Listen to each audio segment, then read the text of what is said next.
Hi, I'm Richard from Electric Classic Cars, and it's fair to say I've got a few electric vehicles. My wife's got a Tesla Model 3, my son's got a Renault Zoe, and I've got a couple of electric classics, Land Rover, Beetle, and a bus.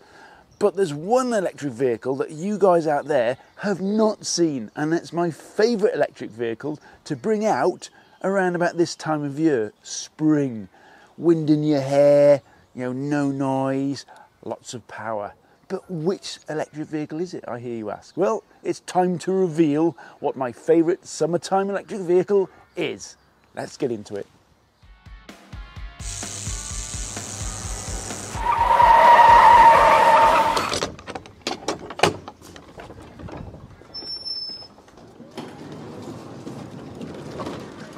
It's my electric lawn tractor. Now, we've been at this house for around about 20 years and we've always had a sit-on lawnmower because it's a fairly big bit of grass we've got to maintain and mow. But they've always been petrol, obviously. I want to tell you a little bit of a story as to how we ended up with this. Because every year around about this time, I used to have to go out into the garage and try to start the petrol lawnmower. And this particular year was a nightmare because I went off, as I do every March, April time, first time to start the thing up. Went out, got some fuel, jerry cans, and by the way, this was the only petrol thing I owned at this point, so that was already a little bit annoying. Filled it up with petrol. That was a hassle because the nearest petrol station is 7 miles away. Obviously, you can't charge up a petrol lawnmower at home. Nightmare. So I filled it up with fuel. Went to start it, wouldn't start. Solenoid had gone on the starter. So then I had to go and order a solenoid. Bear in mind, there's not that many dry, sunny days in Wales to mow your lawn, so it's quite annoying when you can't do it. So 2 weeks later, dry day again, solenoid fixed, lawn got a little bit longer. 2 minutes into cutting the grass, the belt went. This is the belt that drives the cutting blades underneath. So again, it's like, oh, nightmare. And that is a pain in your butt to fit as well. So again, off I went to the same place, explained the situation, how annoying this was lawn was getting even longer, ordered the belt. And as I was walking around, I had a chat to somebody I knew there, and he said, oh, you're the electric car guy. Look what we've just had in. And it was this, literally still sitting in the crate and the box that it came in because they knew nothing about it. So they wanted me to tell them about this thing.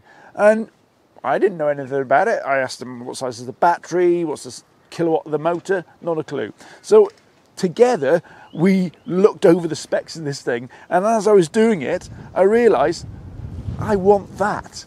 I don't want that petrol one at home anymore. I want this because I know what the benefits are of owning an electric vehicle over a petrol one. So in short, I went to the garden centre to order a belt and I came back with this.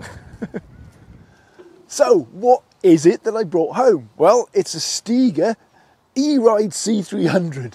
And as far as the specifications are concerned, I know you guys are going to be asking, what's the size of the battery, what's the size of the motor, etc, etc. Well, I can tell you now, this is exactly like a Tesla Model S Plaid because it's got 3 motors. It's got one motor at the back, driving the wheels, 1.2 kilowatts, lots of power. And it's got 2 motors driving the blade deck because obviously there's 2 blades, there's one there and there's one there, and there's a motor directly driving each one of those, which means no belts, no drive belts, no blade belts. Yes. Battery pack wise, it's got a 1.5 kilowatt hour battery pack inside here, which doesn't sound like much, but it's easily enough to do the whole of my lawn and then some. So there's plenty of battery pack, even though it's tiny. And it's all built onto the original chassis that they use for the petrol version as well. So those are the specs, but what are the benefits?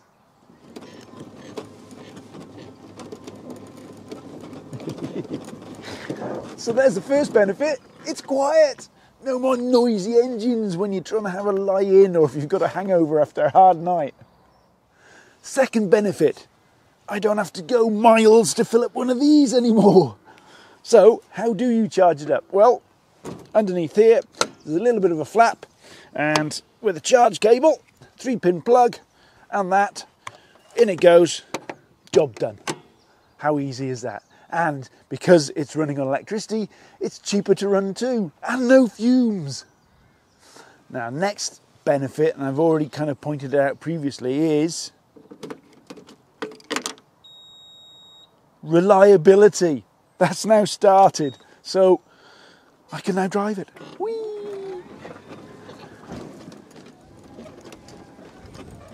Now, after the many years I've already had this thing, it's never let me down, not once. Even when you leave it alone for 4 months in the garage to its own devices, come to it in March, turn the key, and it just starts. It's been faultless. So reliability, far, far much better than petrol. But that's no surprise to everybody out there, is it? Now, maintenance side of things. I mean, it's a battery. There's not going to be any maintenance there, is there? There's no filters to change. There's no spark plugs to look after. There's no oil to change. There's no belts to maintain or change. Bear in mind, my old petrol one had a belt driving the rear axle. It had a belt driving the blade deck. I mean, there's literally no maintenance to do on this as far as the EV drivetrain is concerned. The only thing you've got to do, just like any lawn tractor, is just clean out that blade deck at the bottom every so often. But that's it. It's just so much easier to own one of these things. So there we go. This is my favourite electric vehicle in the summertime. That wind in your hair feeling, sun when it's out. But you can get these in all sorts of sizes, from big massive ones for estates to ones like this, and I think there's a bigger version of this as well for it's got a bigger battery in, right the way down to just normal sized lawnmowers. In fact, didn't you just say your mum's just got one? Yeah, I bought one for my mum. She's sort of nearly 80, and I bought her a little push along one, so she doesn't have to worry with like a plug-in electric one with all the cables, or pulling the you don't have to start it. She'd never be able to do that. All the benefits you can get from electric lawnmowers, from massive ones down to normal sized ones. And if you're really posh, you can even get those, robotic ones that are just round and do the work for you. But I like to go out and about and do it myself. So there we go. Oh, I even forgot to mention my favourite feature, beer holder. But this garden's not going to cut itself, people. So on this note, I hope you enjoyed this episode, and I'll see you on the next one.